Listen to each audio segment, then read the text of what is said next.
À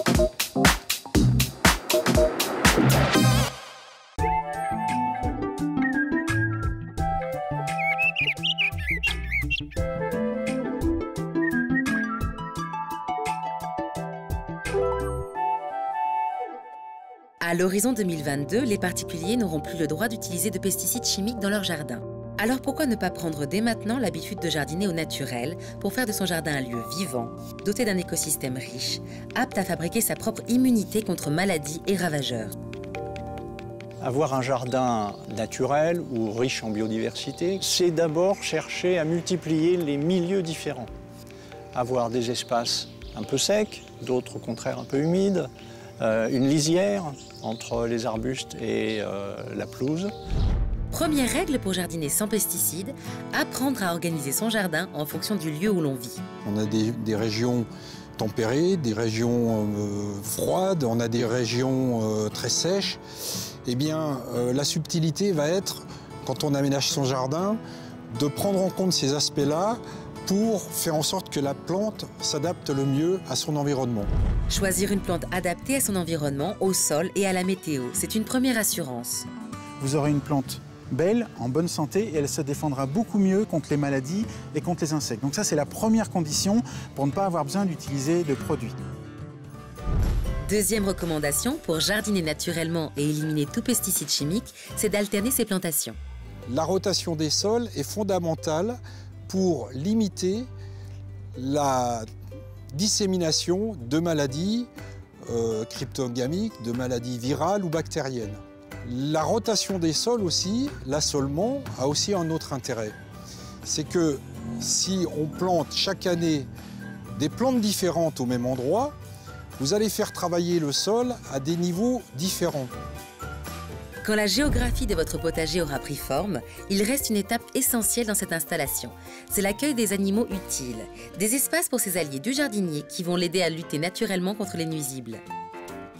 Première chose, déjà, dans mon jardin, j'ai installé un nichoir dans lequel viennent des moineaux. J'essaie de conserver des espaces non cultivés. Donc effectivement, s'il y a des animaux, ils peuvent vivre dans ces espaces cultivés. Mais j'ai aussi un tas de compost qui ressemble un peu à un talus, dans lequel vont vivre d'autres types d'animaux. Je fais un tas de feuilles que je bloque avec des branches ou des choses comme ça. Tous les jardiniers vous le diront, arroser au bon moment en quantité nécessaire, c'est tout un art. Il existe différentes façons de donner à vos plantes l'eau dont elles ont besoin en privilégiant l'arrosoir. Au printemps, quand les nuits sont encore un peu fraîches, c'est mieux d'arroser le matin. Fin de printemps, début d'été, arroser plutôt le soir. Les plantes vont profiter de l'humidité comme ça toute la nuit pour se réhydrater et boire correctement l'eau. On n'arrose jamais l'après-midi parce que tout va s'évaporer très vite et il n'y a aucun bénéfice pour la plante et on va gaspiller. Et puis c'est contrôler aussi les quantités d'eau que vous allez mettre. Différents systèmes d'arrosage existent, comme les tuyaux d'arrosage poreux ou goutte à goutte, qui reliés à un programmateur permettent de gérer l'eau précisément. Une autre technique permet d'être économe en eau, le paillage, qui évite l'évaporation de l'eau. Le paillage, c'est par exemple la tonte de pelouse que l'on peut faire à proximité du jardin. On va récupérer donc la pelouse, ou alors si on a aussi de la paille ou si on a des copeaux de bois, mettre au pied des végétaux de façon à conserver l'humidité au maximum de la terre. Et puis aussi éviter que la terre ne sèche de trop et fasse une croûte en surface, ce qui empêche l'eau donc de s'infiltrer par la suite. Le paillage va également aider le jardinier à réduire ses efforts pour désherber en utilisant une méthode naturelle et sans danger pour les sols et l'environnement. Si on installe un paillage suffisamment épais sur le sol, on va empêcher la germination de nombreuses herbes. Enfin, beaucoup de plantes peuvent être arrachées simplement à la main ou à l'aide d'une binette. Après le travail, n'oubliez pas de nettoyer vos outils. Un geste simple qui peut là encore vous prémunir naturellement contre les maladies. Lorsque vous avez un sécateur, eh bien, si vous prenez soin de désinfecter les lames à l'alcool, vous allez tuer le virus ou la bactérie qui peuvent s'être déposés sur la lame.